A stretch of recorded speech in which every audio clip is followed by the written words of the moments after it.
Muito boa noite, queridos amigos da rede CNT de televisão.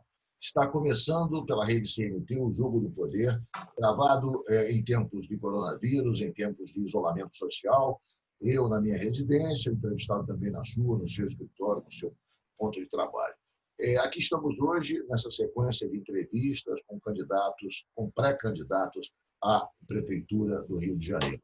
E nessa sequência, desse conjunto de entrevistas, eu tenho um prazer enorme de receber o pré-candidato do PSDB à Prefeitura do Rio, o empresário Paulo Marinho. Boa noite, Paulo. Boa noite, Ricardo. Muito obrigado pelo convite e por essa oportunidade de estar falando aqui com os telespectadores da CNT. É um prazer estar aqui com você. É um prazer grande recebê-lo aqui no Jogo do Poder mais uma vez, agora para falar um pouco sobre os seus planos, sobre o seu projeto à Prefeitura do Rio. Paulo Marinho, nos últimos dias, nós estamos vendo uma definição das forças políticas. Num campo, temos um agrupamento envolvendo o presidente Bolsonaro e o prefeito Crivella, com a candidatura de reeleição do prefeito Crivella. No outro campo, nós temos o alinhamento do presidente da Câmara, Rodrigo Maia, o candidato do DEM, Eduardo Paes, o ex-prefeito Eduardo Paes. Numa outra ponta dessa linha, nós temos também a candidatura que pode ser tanto da deputada Marta Rocha quanto do presidente do Flamengo, Bandeira de Mello, em torno de uma aliança que reúne PSB, PDT e Rede. Ou seja, os grupos estão se formando. A sua candidatura me parece uma candidatura solteira, uma candidatura exclusiva do PSDB, pelo menos até esse momento. Você acha que há espaço para uma candidatura assim, que não esteja integrada a essas forças políticas que se colocam como forças políticas majoritárias na eleição do Rio de Janeiro? Ricardo, eu acho que sim. E vou te explicar por que eu acho que sim. Eu percebo que há uma demanda, um anseio da população da cidade do Rio de Janeiro por uma renovação das lideranças políticas. Todas essas pessoas que você citou aí são pessoas que já militam na política partidária do Rio de Janeiro há muitos anos. Então, eu acho que uma candidatura nova de alguém de fora da política, com experiência de gestão, com experiência de vida e com bom senso, eu acho que tem um espaço imenso para crescer junto ao eleitorado da cidade do Rio de Janeiro. Então, é nesse viés que eu estou investido na nossa candidatura do PSDB. Qual é a visão da sua candidatura sobre o Rio de Janeiro? Qual é a visão sua sobre o Rio de Janeiro nesse momento? Quer dizer, que tipo de análise você faz sobre o que está acontecendo no Estado de forma geral, mas especialmente na capital, já que você é candidato a prefeito? Nós temos o prefeito Crivella, que se lançou com um slogan que ia cuidar das pessoas, parece que não cuidou tanto. Há uma carência muito grande exatamente na qualidade da prestação de serviço público efetuado pela Prefeitura do Rio, isso se verificou também na pandemia. Enfim, qual é a análise que você faz e que tipo de diferença você faria à frente da gestão da Prefeitura para convencer os seus supostos eleitores de que você é efetivamente a melhor alternativa nesse momento? Ricardo, primeiro, a questão que se coloca para o eleitor é a situação da retração econômica que o Rio de Janeiro já vinha vivendo antes da pandemia.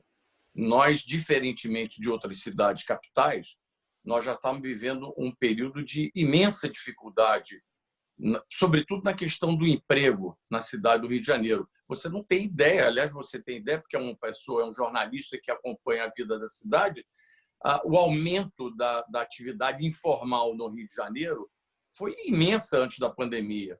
E agora, depois que passar esse período da doença, nós vamos ter uma situação incontrolável nesse sentido. Então, é preciso que a cidade venha a ser governada por alguém que preze, primeiro, a questão da ordem pública. Precisa dar organizada na cidade. Não dá para deixar ficar do jeito que está. Ao Deus dará. Quer dizer, agora é o seguinte, por conta da situação da pandemia, tudo pode. Entendeu? Então é o seguinte, a atividade empresarial formal do Rio de Janeiro, ela está sofrendo uma concorrência na porta do seu estabelecimento completamente desleal. Isso já faz... Nós temos aqui várias atividades que hoje estão fechadas. Por exemplo, todo o sistema que opera na área de turismo e de serviços, enfim, a cidade está parada há 3 meses. Nós vamos para 4 meses agora. Então, eu fico imaginando o seguinte, que cenário será esse que nós vamos enfrentar quando as regras do confinamento forem, de fato, suspensas e aí as pessoas vão voltar novamente a se reencontrar com o mundo real. E o que é o mundo real? O mundo real é essa situação de absoluta desesperança que o povo do Rio de Janeiro está vivendo hoje. Para mim, a questão mais importante que o próximo prefeito do Rio de Janeiro precisa cuidar é a questão do emprego. Eu venho nessa tecla e essa é a minha bandeira de campanha. Eu vou virar a mesa. A sua tônica é emprego, emprego, emprego. Quer dizer, o prefeito... eu vou virar a mesa. Na entrevista aqui ao programa falou que o principal projeto dele é na área de saúde. A principal proposta é saúde, saúde, saúde. Você é emprego, emprego, emprego, é isso? Eu me recordo, inclusive, dessa entrevista que o Eduardo Paz deu quando ele frisou que a prioridade dele é na área da saúde. A minha prioridade será na área de emprego, geração de emprego na cidade. Até porque eu tenho um pensamento de que a pessoa que tem emprego, ela tem saúde. Porque o pior que pode acontecer a um cidadão chefe de família, uma mulher chefe de família, que hoje a maioria das mulheres são, é a desesperança, é você acordar de manhã e não ter para onde ir, ganhar o pão de cada dia. Eu acho que isso cria um ambiente familiar que começa a desandar e cria a falta. O sujeito pode viver até sem dinheiro num determinado momento da vida, mas sem esperança a pessoa não sobrevive. E eu acho que acenar com essa questão do emprego como prioridade do próximo prefeito do Rio, a minha prioridade será essa, eu acho que isso já é uma mensagem para que o povo da cidade do Rio de Janeiro tenha esperança. E como gerar emprego numa situação tão difícil economicamente? Como gerar emprego com empresários falindo, quebrando por conta da pandemia? Nós tivemos uma informação, por exemplo, que os shopping centers, 30% das lojas que fecharam não devem nem reabrir, porque não tem mais capacidade de se manterem abertas por conta de toda a dívida acumulada durante o período da pandemia. Ou seja, se avizinha uma situação de caos quase absoluto, Paulo Marinho. Que tipo de proposta você tem nesse momento? Ricardo, a primeira coisa que você precisa fazer é o prefeito do Rio de Janeiro, que o cargo de prefeito do Rio de Janeiro confere ao cidadão que está ali sentado, com a caneta na mão, um prestígio pessoal muito grande. O prefeito precisa ser o grande animador da cidade em todas as áreas de atividade. E, na condição de animador, eu acho que o prefeito tem que chegar, botar um tapete vermelho na porta de um elevador daqueles da prefeitura e dizer assim, esse elevador aqui é exclusivo para aqueles que querem investir na cidade do Rio de Janeiro. Nós temos que desregulamentar todo o sistema de registro de empresas, nós temos que desburocratizar e o prefeito tem que fazer um programa para ele cuidar pessoalmente, no próprio gabinete, um programa de incentivo a essas atividades que vão trazer hoje a pessoa que está desempregada, transformá-lo num microempreendedor, um sujeito que vai querer viver do próprio trabalho dele. Esse sujeito tem que encontrar uma maneira de sobreviver e ele vai encontrar porque, desculpa, a criatividade do povo carioca é imensa. Eu, quando vejo ali na praia, quando a gente chega ali na praia de Copacabana, tem aquelas barracas que ficam distantes da calçada e aí eu vejo o barraqueiro que começa a botar uma bomba de água para criar um caminho molhado para o sujeito chegar e desembarcar direto na barraca do sujeito ali. Aquilo ali faz parte da criatividade do povo carioca. É exatamente, ninguém ensinou aquilo para o sujeito. Ele inventou aquilo para poder angariar clientes para aquela atividade que ele está fazendo ali na praia. Então, é o seguinte, primeiro, acreditar que as pessoas têm capacidade de criar mecanismos de sobreviver com o apoio da prefeitura. A prefeitura tem que abrigar esses pequenos empresários para dar a eles uma capacitação e mecanismo de poder financiar, garantir investimentos e dizer o seguinte, o prefeito tem que matar no peito essa é o seguinte, o que eu posso fazer para te ajudar, quando você quiser pegar a sua poupança e trazer para o Rio de Janeiro. Essa é uma questão de você dar àqueles investidores que querem vir para a cidade a percepção de que eles são bem-vindos na Prefeitura do Rio de Janeiro. Hoje isso não acontece, infelizmente. Os mecanismos da Prefeitura são todos moldados, feitos para inibir a vinda desses investidores para a cidade. Primeiro é mudar essa relação. E aí, meu amigo, começar a criar esse ambiente de atividade econômica para poder a cidade melhorar. É isso que nós vamos fazer. Eu acho que tem que ser uma coisa que começa nesse movimento do prefeito mostrar para os investidores que a prefeitura está aberta para recebê-los. E, a partir daí, a gente tem que criar grupos para pensar várias maneiras de poder botar isso de pé. Eu vou fazer um rápido intervalo. O Jogo do Poder volta já já, hoje com o pré-candidato do PSDB à Prefeitura do Rio, empresário Paulo Marinho. Voltamos em 1 minuto.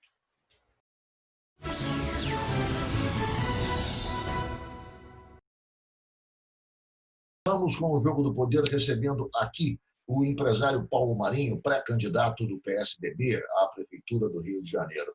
Paulo Marinho, todos nós sabemos que você tem um alinhamento muito forte com o governador de São Paulo, João Dória. A partir dessa constatação, que tipo de projeto, que tipo de colaboração, que tipo de influência você pode trazer da administração de São Paulo para o Rio de Janeiro? Que tipo de proposta você pode importar de São Paulo para implantar no Rio de Janeiro, proposta e projeto bem-sucedido do João Dória? Até que ponto isso pode favorecer positivamente essa sua pré-candidatura? Primeiro, eu acho que o PSDB, partido ao qual eu pertenço, hoje, em São Paulo, é onde tem os melhores quadros de administração pública do Brasil. Até porque o PSDB tem sido o gestor do governo da prefeitura e do Estado durante muitos anos. São vários mandatos de governadores e de prefeitos que fazem parte do partido do PSDB. Então, primeiro, me inspirar em soluções da cidade de São Paulo para tropicalizar essas soluções para a cidade do Rio de Janeiro, como, por exemplo, quando o então prefeito Dória, João Dória, criou o programa, por exemplo, do Corujão da Saúde, que foi um programa que foi pensado para zerar aquelas filas de exames. Sim. Ele fez um programa de convênio com a iniciativa privada e aquilo, de fato, aconteceu, de que as filas foram zeradas em 3 meses, quando ele assumiu a prefeitura. Então, eu estou dando um pequeno exemplo de que nós precisamos nos inspirar em soluções que foram dadas para a cidade de São Paulo, trazer essas soluções para o Rio. Eu tenho visto vários candidatos à prefeitura do Rio dizerem que nós precisamos vender o Rio de Janeiro em São Paulo. Não faz sentido você tentar trazer turista de Buenos Aires tendo São Paulo ao seu lado. O sujeito pode vir de São Paulo para o Rio de Janeiro em 4 horas dirigindo seu automóvel, ou pode pegar um avião e em 40 minutos ele está na cidade do Rio de Janeiro. Então, o grande emissor de turistas para a cidade do Rio de Janeiro é o estado de São Paulo, que é o estado mais rico do Brasil. Então é o seguinte, nós temos que fazer um programa de vender o Rio de Janeiro para os turistas de São Paulo virem para a cidade do Rio. O morador de São Paulo pode pensar em ter uma segunda residência no Rio de Janeiro, em vez dele ter uma casa de campo no interior de São Paulo, ou ter na praia, no Guarujá, ali em Santos, vem ter um segundo imóvel aqui na cidade do Rio de Janeiro, aquecer o mercado imobiliário. Agora, para isso, Ricardo, nós precisamos dar uma sensação e um ambiente de segurança para que as pessoas venham para o Rio de Janeiro ter boas experiências e, ao voltar para suas cidades, terem vontade de retornar ao Rio. É isso que a gente precisa fazer. Paulo Marinho, o seu alinhamento com o governador Dória, se de um lado é bom por conta disso, de outro, também te afasta enormemente, mais do que você já está afastado, do núcleo central da presidência da República. Você acha que é possível um governador, um prefeito, levar à frente um projeto bem-sucedido, tendo uma litigância permanente com a presidência da República, o que é o seu caso? Ricardo, eu queria fazer uma correção nessa tua pergunta. Primeiro, eu não sou litigante quanto mais contra a família Bolsonaro. Ao contrário, eu me sinto, se você me permite, até eu me sinto credor da família Bolsonaro, porque eu não fiz outra coisa a não ser ajudar a família durante o período da campanha e o próprio capitão Bolsonaro a chegar na presidência. Eu abracei aquela candidatura muito em função daquele convite que o saudoso amigo Gustavo Bebiano me fez para ingressar apoiando a campanha. E, desculpa, praticamente toda a parte de comunicação da campanha aconteceu dentro da minha casa. Então, eu sou credor da família Bolsonaro nesse sentido. E não me sinto inimigo da família. Ao contrário, as críticas que eu faço são a postura essa questão da ingratidão com que o presidente da República tratou o ex-coordenador da campanha e depois ex-ministro Gustavo Bebiano. Eu acho que aquele movimento que ele fez da demissão do Gustavo, tendo feito da maneira que fez, eu acho que aquilo ficou uma marca muito profunda, não só de tristeza e decepção do Gustavo, que acho que esse foi um dos motivos da morte dele, mas também isso foi uma demonstração para que os aliados do presidente Bolsonaro tenham um pé atrás quando pensarem em apoiarem esse projeto político do presidente. Então, você, Paulo Marinho, deu uma entrevista à Folha de São Paulo falando sobre uma situação em que a Polícia Federal alertou o senador Flávio Bolsonaro daquela operação que foi inicial da operação que foi feita contra o seu assessor Queiroz, que hoje está preso, ou seja, aquilo causou novamente um grande debate de posições antagônicas entre a sua posição e a posição da família Bolsonaro, por conta de você ter antecipado essa informação de que a Polícia Federal havia previamente informado ao senador de que faria aquela operação inicial. Olha, Ricardo, eu dei aquela entrevista e eu já falei disso em outras ocasiões, mas vou repetir aqui para você, motivado principalmente pelo momento da demissão do ministro Moro. Quando o ministro Moro deixou o governo e ele alegou para as razões dele para a saída do governo, de que havia uma tentativa de querer influenciar nos destinos da Polícia Federal, sobretudo aqui na Superintendência do Rio de Janeiro, eu achei que aquela era a hora de eu contar uma história que eu testemunhei. Aquilo não foi um movimento contra o presidente, simplesmente eu relatei com fatos, data, hora e local, uma história do qual eu fui testemunha. E a minha história, ela se encaixava na narrativa do ex-ministro, quando ele deu os motivos da saída dele. E eu, quando vi, logo no dia seguinte, a demissão do ministro Moro, do pedido de demissão dele, ele está sendo atacado implacavelmente nas redes sociais por aliados do presidente Bolsonaro, tentando destruir a reputação que foi construída ao longo de toda aquela Operação Lava Jato, eu achei que aquele era o momento. Eu não podia me furtar ou me omitir de dar o meu depoimento como testemunha de fatos que colaboravam imensamente com aquela narrativa. E esse foi o motivo pelo qual eu me... Você falou por telefone ou pessoalmente com o ex-ministro Moro ou não? Não, nunca tive contato com o ministro Moro e não conheço o ministro Moro pessoalmente enfim, sou admirador do trabalho que ele fez à frente da Operação Lava Jato, mas não tenho nenhum contato com o ministro Moro. Para a gente voltar à questão da prefeitura, eu queria fazer mais uma pergunta. Aliás, só para não deixar aqui registrado, quando eu dei aquela entrevista, o ministro Moro fez uma postagem no Twitter dele, enfim, me cumprimentando pela coragem que eu tive de narrar os fatos que eu testemunhei. Esse foi o único contato que eu tive com o ministro Moro e eu agradeci aquela mensagem dele, só isso. Eu vou voltar daqui a pouco à questão da Prefeitura do Rio, mas eu não posso deixar de fazer uma pergunta, que é uma pergunta bastante interessante, por conta das informações que, vez por outra, surgem. Você lá atrás chegou a dizer sobre o celular de Gustavo Bebiano. Agora, semana passada, saiu uma informação de que o celular de Gustavo Bebiano veio dos Estados Unidos e já se encontra no Brasil. O que você sabe desse celular? Onde se encontra o celular de Gustavo Bebiano? E que tipo de informação tão preciosa existe na memória desse celular de trocas de mensagem entre Gustavo Bebiano e o presidente? Ricardo, eu acho que essa notícia que foi veiculada na semana passada, ou essa semana, é totalmente fantasiosa. Não existe isso. Os pertences do Gustavo estão com a viúva dele e com a família dele e nunca tiveram nenhuma intenção de de expor as intimidades do ex-ministro Bebiano enquanto ministro ou durante a campanha com mensagens ou troca de áudios com o presidente Bolsonaro. Isso é fantasia pura. Perfeito. Vamos a um rápido intervalo. O Jogo do Poder volta já já. Hoje com o pré-candidato à Prefeitura do Rio, empresário Paulo Marinho, pré-candidato pelo PSDB.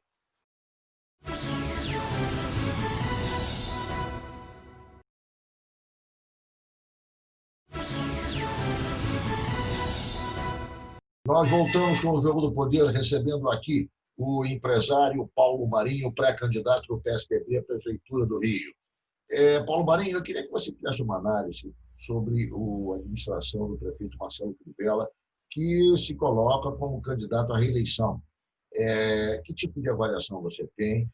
A julgar pelas pesquisas, a aprovação do prefeito Crivella é muito pequena. Mas, no entanto, ele recebeu o reforço agora da família Bolsonaro, que tem um ativismo em rede social muito grande, nós sabemos, conhecemos, e isso deu ao prefeito novas esperanças de se tornar novamente competitivo nesse pleito. Eu queria saber agora especificamente sobre a sua análise sobre o desempenho de Marcelo Crivella à frente da Prefeitura do Rio. Então, Ricardo, pelo que eu conheço da tradição da família Bolsonaro, eu não me recordo que eles tenham abraçado a candidatura de ninguém que não fosse da família. Então, eu vejo com muito desconfiança essa ideia de que o presidente Bolsonaro vai assumir a candidatura do prefeito Crivella nessa eleição que se avizinha. Eu não acredito nisso. Acho, inclusive, que aquela motocicleta que o presidente Bolsonaro de vez em quando circula lá em Brasília, se você olhar com atenção, você vai ver que aquela motocicleta não tem banco de carona, não. Ele não costuma dar carona para ninguém. Então, eu não acredito, sinceramente, de que ele vá abraçar a candidatura do prefeito Crivella. Acho que o prefeito Crivella não está no jogo eleitoral. Eu acho que o eleitorado do Rio de Janeiro já deu essa demonstração quando da eleição de 2018, que o prefeito Crivella colocou a candidatura do filho dele a deputado federal. E você se recorda que ele teve pouquíssimos votos e coincidentemente, o filho tem o mesmo nome do pai. Então, foi quase que uma prévia dessa eleição de agora. Eu não acredito, sinceramente, com o governo que o prefeito Crivella está fazendo, vai ter reconhecimento do eleitorado. Eu acho que ele não está nesse páreo, nesse jogo da prefeitura da eleição próxima de novembro. Eu não acredito. Eu acho que foi um desgoverno, acho que foram 4 anos de absoluto descaso com a cidade do Rio de Janeiro. O Crivella não entende a lógica da cidade. O Crivella não é uma pessoa, ele não é um ser que tem a alma carioca. Ele não ama a cidade do Rio de Janeiro. Ele tem alguns espasmos para cuidar da cidade e algumas regiões que estão muito ligadas à atividade pastoral dele, da igreja. Então, eu acho que o Rio de Janeiro merece muito mais do que o Crivella, e eu acho que o Crivella, sinceramente, se fosse ele, eu não me apresentaria novamente como candidato, porque eu já estaria feliz de ter tido a honra de ter governado a cidade do Rio de Janeiro por 4 anos. Eu acho que, enfim, é uma coisa absolutamente incompreensível ver o Crivella novamente pleitear uma reeleição para o cargo de prefeito do Rio de Janeiro. Isso não vai acontecer, pode ter certeza disso. Paulo Marinho, na outra ponta, fazendo já um duelo em redes sociais com o prefeito Crivella, já essa semana foi uma semana intensa de troca de acusações, de mensagem, entre o grupo do prefeito Crivella e o grupo do ex-prefeito Eduardo Paes. Quer dizer, ensaiando uma polarização que pode vir a se confirmar ou não no curso do processo eleitoral. Recebemos milhões de mensagens, um falando mal do outro, sobre suposta delação, um dizendo A, outro dizendo B, enfim. Começou a haver já uma intensa movimentação em rede social de um contra o outro. Na outra ponta, como é que você vê a postulação do Eduardo Paes? Você sabe que eu estou numa lista de transmissão de contatos do prefeito Crivella e provavelmente, como devem ter muitas pessoas nessa lista, ele deve ter me mantido ali naquela lista, mesmo sendo hoje um crítico da administração dele. Então, eu recebo todo dia dele mensagens que são noticiários da Rede Record, com matérias jornalísticas contra Eduardo Paes. Mas isso é todo dia, né? É de manhã e de tarde. É dose homeopática. Ele vem de manhã e de tarde. Todo dia tem lá uma matéria da TV da família do Crivella criticando Eduardo Paes. Obviamente que eu acho ruim para a política do Rio de Janeiro ter um prefeito que se ocupa de fazer essa campanha difamatória contra o Eduardo Paes. Não é que eu esteja aqui fazendo, eu não sou advogado do Eduardo, para fazer a defesa dele, mas acho que é ruim para a cidade. O Eduardo foi um bom prefeito durante os 2 mandatos que ele exerceu e acho que, enfim, não cabe você utilizar uma rede de televisão para um projeto eleitoral pessoal. Eu acho que o prefeito Crivella não devia se utilizar desse tipo de subterfúgio para poder falar do Eduardo. Agora, o Eduardo critica o Crivella com razão, porque o Crivella, de fato, não teve ausente da prefeitura durante todos esses 4 anos, como eu falei há pouco. Agora, tudo isso mostra para os eleitores tanto essa briga que está se dando antes do período eleitoral entre os dois, mostra também que os eleitores vão buscar, talvez, um momento de renovação para encontrar alguém que consiga trazer uma mensagem nova e que esteja fora. Você acredita que essa briga entre os dois, que já vem de outras eleições, já cansou o eleitor? Eu acho que já cansou. Eu que sou um leitor da cena da cidade do Rio de Janeiro atento. Eu recebo aquelas coisas todas ali, já nem me preocupo em ver até o final, porque normalmente são vídeos que têm 2, 3 minutos, eu nem vou até o primeiro minuto, eu já vejo que é aquela conversa de crítica de uma campanha difamatória, eu já nem me preocupo em ver aquelas questões. Agora, acho que o Eduardo já deu as explicações, toda vez que surge uma acusação contra ele sempre traz uma explicação que prova a inocência dele contra essas imputações que fazem, às vezes, em relação a ele, de outros momentos passados que ele esteve como prefeito do Rio de Janeiro. Mas acho que isso é ruim para a cidade, é ruim para o debate, não é esse o debate que o eleitor quer. Não é essa coisa do ódio, de ficar... A turma está cansada disso. O pessoal quer o seguinte: quem é que vai me trazer solução para a cidade do Rio de Janeiro e vai criar esperança para a população que aqui mora? Nós temos problemas gravíssimos na cidade. Nós vamos nos defrontar com o pior momento da cidade do Rio de Janeiro depois da pandemia. Então, eu acho que gastar energia e gastar o nosso tempo assistindo essa briga de comadre, eu acho muito ruim para a cidade. Paulo, um setor que é essencial para uma cidade com o perfil do Rio de Janeiro é o turismo. Nós tivemos algumas demonstrações do prefeito Crivella de pouca atenção em relação ao carnaval. O carnaval ele não comparece, enfim, o carnaval ele cortou verba do carnaval.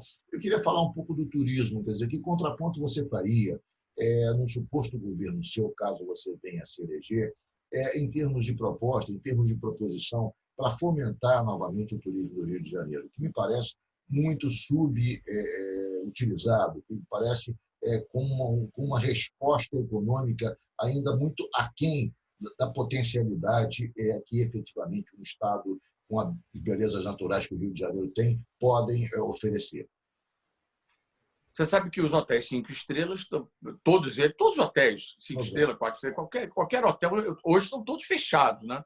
Mas principalmente esses hotéis 5 estrelas que, durante toda a história da existência, por exemplo, do Copacabana Palace, que é um símbolo, né, da cidade do Rio de Janeiro, aquilo já não é mais um hotel, aquilo é um monumento, né? No meio da praia de Copacabana aparece aquela construção francesa e aquilo é um colírio para os nossos olhos. Pois bem, aquele hotel que nunca fechou, nos quase 100 anos de existência do hotel, está fechado há 4 meses. Então, imagine você como é que vai ser esse dia seguinte para o setor de turismo. Por exemplo, as restrições que as empresas aéreas estão impondo aos passageiros de distanciamento, de uso de máscara. Enfim, tem uma cultura nova que nós vamos ter que compreender melhor quando o confinamento for suspenso. Como é que nós vamos viver? Eu, por exemplo, estou com uma viagem marcada. Eu vou sair pela primeira vez, vou viajar pela primeira vez na próxima semana para São Paulo. vai ser uma experiência absolutamente nova. Eu não sei qual é o ambiente que eu vou encontrar no hotel onde eu vou me hospedar em São Paulo, como é que vai ser o voo. Primeiro, o número de voos está ainda muito reduzido. Então, a gente precisa... O Rio de Janeiro tem uma característica da natureza que é um presente. Então, o Rio de Janeiro tem que explorar esse lado. Tem que ser um destino principal do país em termos turísticos. O Rio de Janeiro já tem uma infraestrutura montada muito boa, muito aparelhada. Já tem uma cultura do turismo na cidade. O que você precisa é oferecer, primeiro, um ambiente de segurança para que essa atividade econômica tão importante e que vai responder mais rápido para a economia da cidade, dar a essas pessoas que vão vir ao Rio, se hospedar nos hotéis e visitar a cidade, a percepção de que a cidade tem um esquema de segurança montado. Para isso, nós vamos ter que criar um programa na Guarda Municipal e fazer um trabalho junto com o governo do Estado, porque as ferramentas mais importantes de repressão contra o crime estão nas mãos do Estado, que é a Polícia Civil e a Polícia Militar. Nós precisamos trazer a Guarda Municipal num programa sério de cooperação, armar a Guarda Municipal para que ela tenha, enfim, mais presença e usar todo o sistema de vigilância que existe hoje com câmeras pela cidade inteira, fazer um convênio, trazer um projeto digital para poder usar essa vigilância que já existe na cidade a serviço do combate ao crime. Perfeito. Vamos a um rápido intervalo novamente. O Jogo do Poder volta já já, hoje com o pré-candidato do PSDB à Prefeitura do Rio, Paulo Marinho.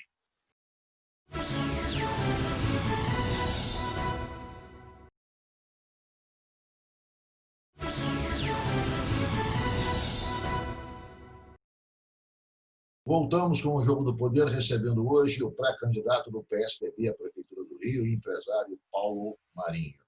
Paulo Marinho, o Rio de Janeiro vive uma situação especial nesse momento. Eu digo Rio, o estado do Rio de Janeiro.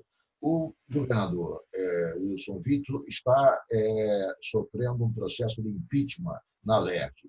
Esse processo de impeachment tem como origem a situação de combate à pandemia. Milhares de denúncias, a expectativa de se construir 11 hospitais de campanha, apenas um hospital ficou pronto, a AOS, que recebeu esse contrato emergencial do valor total de 835 milhões, chegou a receber antecipado 250 milhões e não fez a entrega prometida contratualmente, ou seja, um mar de denúncias e suspeições pesam contra o governador, a ponto dele sofrer esse processo de impeachment que está em curso atualmente na LERJ. Como é que você vê esse quadro? Quer dizer, se não bastasse a pandemia, se não bastasse as dificuldades do prefeito Crivella em administrar o Rio de Janeiro, em responder às demandas que o Rio de Janeiro impõe, temos ainda esse problema que foi acrescido por conta das suspeições, da incapacidade administrativa do governador Witzel de levar à frente o combate à pandemia. Que análise você faz desse quadro que me parece bastante confuso? Ricardo, é uma tristeza, viu? Eu acho que a situação da cidade do Rio de Janeiro e do Estado, ela não existe por acaso. Nós temos todo o noticiário político do Rio de Janeiro, há anos, ele vem sendo tratado nas páginas policiais dos jornais. Portanto, só esse fato, por si só, já traz um ambiente de absoluta desesperança para quem vive aqui na cidade. Não existe recuperação econômica com um ambiente de corrupção em governo. Essas coisas não convivem juntas. Essas coisas são totalmente inaceitáveis. Quando você vê, num momento como esse, dessa tragédia humana que nós estamos vivendo, dessa doença contaminando milhões de pessoas pelo mundo afora e aqui no Rio de Janeiro, matando muita gente, você vê uma denúncia de corrupção ocorrendo nesta área da saúde, é uma coisa assim indescritível o sentimento que o cidadão tem. Quer dizer, só você assistir isso no noticiário da cidade é uma tristeza, como eu te falei. Então, eu acho que, de novo, isso tudo acontece e tem acontecido de uma maneira frequente na história política da cidade por conta das escolhas que o eleitor da cidade tem feito. Nós temos sido levados a escolher sempre o menos pior. entendeu? Então, eu acho que agora nós estamos num momento decisivo para a cidade do Rio de Janeiro.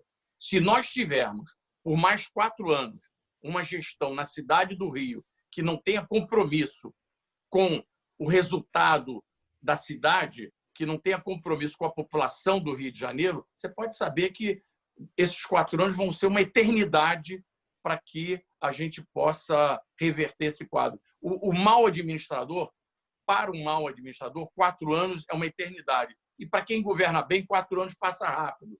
Nós estamos vivendo essa experiência. O governador está se defrontando com esse problema do impeachment, que eu acho que, pelo andar da carruagem, o desenho que está se colocando é de que vai acabar sendo empichado, por conta de denúncias que são concretas, são graves. Nós estamos aí vivendo esse ambiente. Ele fez escolhas erradas para o governo dele e está pagando o preço dessas escolhas. É isso aí. Paulo Marinho, até que ponto há uma mítica na política de que os mandatários que ocupam postos de destaque no comando de outros entes da federação têm influência no processo eleitoral?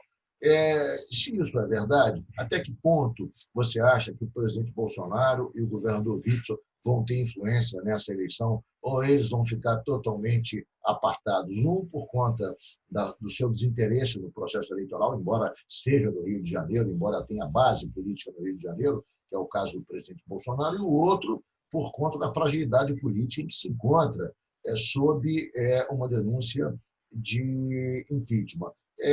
A pergunta final é o seguinte: Witzel e Bolsonaro vão ter alguma influência nesse jogo da sucessão municipal? Zero, Ricardo, zero. Não tem influência zero. E vou explicar por quê. Tanto um quanto o outro tem problemas imensos para cuidar dentro da sua própria casa. Então, esses caras nenhum dos dois tem tempo disponível para pensar em eleição. Os dois estão tanto um quanto o outro, estão com muitos problemas dentro do seu palácio. Então, eles vão ter que cuidar dos seus próprios destinos. Então, eu não vejo o presidente Bolsonaro vivendo o problema que ele está vivendo agora, e muito menos o governador Witzel, com essa perspectiva de impeachment, querendo ou pensando que pode influenciar no resultado da eleição. Eu acho que quem se abraçar com qualquer um dos dois para tentar ganhar um eleitorado aqui no Rio de Janeiro vai se frustrar, porque eu acho que nenhum nem outro são bons eleitores nesse momento da cidade do Rio de Janeiro, não.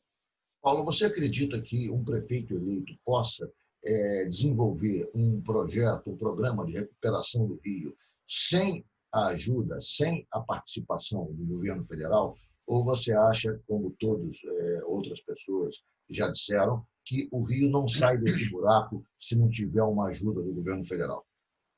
Eu acho que a cidade do Rio de Janeiro ela tem um orçamento, uma capacidade de retomar a atividade econômica e que permite ao prefeito do Rio de Janeiro pensar que pode, obviamente, sobreviver sem a participação do governo federal. Eu acho que sim. Agora, acho que o governo federal tem a obrigação de cumprir com as questões que são da obrigação do governo federal em relação ao Rio de Janeiro. Eu acho que o prefeito do Rio de Janeiro tem, pelo cargo que ocupa, um prestígio que tem que ser reconhecido do ponto de vista institucional pelo presidente da República. Essa relação tem que se dar no plano institucional. Não é porque eu sou amigo eu gosto do Bolsonaro, ou se ele gosta de mim, ou enfim. Tem nada disso. Não é uma questão de preferência, de amizade, nada disso. Isso aí é o seguinte: isso é uma relação institucional que tem que acontecer. E eu acho que se você for eleito prefeito do Rio de Janeiro, você vai procurar o presidente Bolsonaro? Eu vou bater na porta do presidente no primeiro dia para me apresentar como novo prefeito da cidade do Rio de Janeiro. Se ele vai me deferir o tratamento que o prefeito do Rio merece ter, é outra questão. Mas eu vou deixar de lado completamente as minhas questões de natureza pessoal. Se eu acho que ele está fazendo um bom governo, se eu acho que ele está fazendo um mau governo. Eu acho que eu tenho que tentar ter com o governo federal, assim como com o governo do Estado, uma relação institucional positiva, afirmativa. Tudo que a gente puder fazer em benefício da cidade do Rio, o prefeito do Rio tem a obrigação de fazer. Isso não é favor que ele está fazendo, não. O sujeito tem que se empenhar para ter as melhores relações com todos os entes públicos e privados para poder trazer para o Rio a esperança que o Rio perdeu. Paulo, nós estamos encerrando o programa, mas eu queria saber de você o seguinte: que tipo de mensagem você passa para o telespectador, para aquele eleitor, potencial eleitor, nós estamos ainda antes da eleição, bem antes, né? Alguns meses da eleição, não sabemos ainda se vai ser em outubro, novembro e tal, mas que tipo de mensagem você passa para convencer esta pessoa de que você é efetivamente uma alternativa de mudança no Rio de Janeiro? Por que voltar a atenção a Paulo Marinho, que é uma pessoa relativamente nova como player político, como agente eleitoral, agente político? Você, embora muito próximo da política, nunca participou ativamente desse processo e agora se coloca. Por que ficar com Paulo Marinho e não com os políticos mais conhecidos, mais tradicionais, como Eduardo Paes, como Marta Rocha, como Crivella? Ou seja, qual é o seu diferencial para se impor como uma alternativa viável à Prefeitura do Rio? Primeiro, Ricardo, nunca esteve nos meus planos disputar uma eleição majoritária no Rio de Janeiro. Essa alternativa se deu em função da tragédia da morte do meu amigo Gustavo Bebiano. Do momento que eu assumi e empunhei a bandeira da candidatura pelo PSDB, eu realmente hoje estou muito animado em relação a essa perspectiva. Eu acho que, primeiro, eu venho de longe. Eu tenho uma experiência pessoal de vida onde eu militei a vida inteira na iniciativa privada. Nunca trabalhei com o governo, nunca tive cargo público. Então, eu acho que essa experiência, ao longo de décadas, trabalhando desde os 12 anos de idade na iniciativa privada, eu acho que agora... Começou vendendo seguro, né? Vendendo a enciclopédia Barça aos 14 anos. E depois fui trabalhar com o meu saudoso amigo Ronaldo Xavier Lima, depois fui para o mercado financeiro, quando a Bolsa de Valores do Rio de Janeiro era a grande bolsa do Brasil. Fui trabalhar na Marcela Leite Barbosa. Enfim, eu estou te falando lá na década de 70, no início, final da década de 60, início da década de 70. E foi você conheceu o Ronaldo Xavier de Lima vendendo uma enciclopédia Barça para ele, não foi isso? Exatamente, foi assim que eu conheci ele. E foi assim, e ele achou que era um tão bom vendedor, com tão pouca idade, que ele disse: vem trabalhar comigo. Mas, enfim, eu quero te dizer o seguinte: eu acho que a minha experiência de vida, primeiro, é o que eu vou oferecer para o eleitor da cidade do Rio de Janeiro. É mostrar que, com a minha capacidade de gerir a cidade do Rio de Janeiro e toda a experiência que eu trago da iniciativa privada, por exemplo, eu fiquei durante 15 anos trabalhando na indústria naval, que é uma indústria que tem uma presença na cidade do Rio de Janeiro muito importante. Nós temos grandes instalações industriais desse setor de petróleo e construção naval, ali no Caju, na Ilha do Governador. Mas foi destruída. A indústria naval foi destruída, mas a mão de obra qualificada desse setor, ela está aí. Provavelmente deve estar dirigindo Uber, provavelmente deve estar como camelô nas ruas do Rio de Janeiro, aumentando esse contingente de atividade informal. Mas é uma gente que pode, a hora que você tiver um programa que resgate essa vocação da cidade do Rio de Janeiro, estou falando dessa vocação industrial que a cidade tem para esse setor de construção naval, que existe um programa de reparo imenso por parte da Petrobras, dos navios e das plataformas da Petrobras. Nós temos que trazer essas encomendas de reparo, trazer para os estaleiros do Rio de Janeiro. Só isso já dava condição para que essa atividade econômica e industrial possa, de novo, renascer na cidade do Rio. Então, é o seguinte, Ricardo, para concluir aqui a nossa entrevista, eu quero dizer o seguinte: primeiro, mostrar que a renovação política do Rio de Janeiro é importante. Segundo, tirar das páginas policiais a atividade política do Rio de Janeiro. Nós não aguentamos mais ter que ler sobre política nas páginas policiais dos jornais. E, enfim, trazer esperança para o povo. Eu acho que essa é a questão, essa é a mensagem que eu vou tentar construir na minha candidatura. Muito obrigado, empresário Paulo Marinho, pré-candidato do PSDB à Prefeitura do Rio. Foi um prazer entrevistá-lo nesta noite aqui no Jogo do Poder. Obrigado, Ricardo, pela oportunidade. Muitíssimo obrigado pelo tempo dos seus telespectadores. E até a próxima. Muito obrigado a você também de casa que nos acompanhou pela rede CNT de televisão. O Jogo do Poder volta no próximo domingo, à meia-noite. Muito obrigado pela sua audiência. Eu quero contar novamente com ela no próximo domingo, na próxima semana. A todos uma boa noite e permaneçam em casa enquanto durar a pandemia. Boa noite.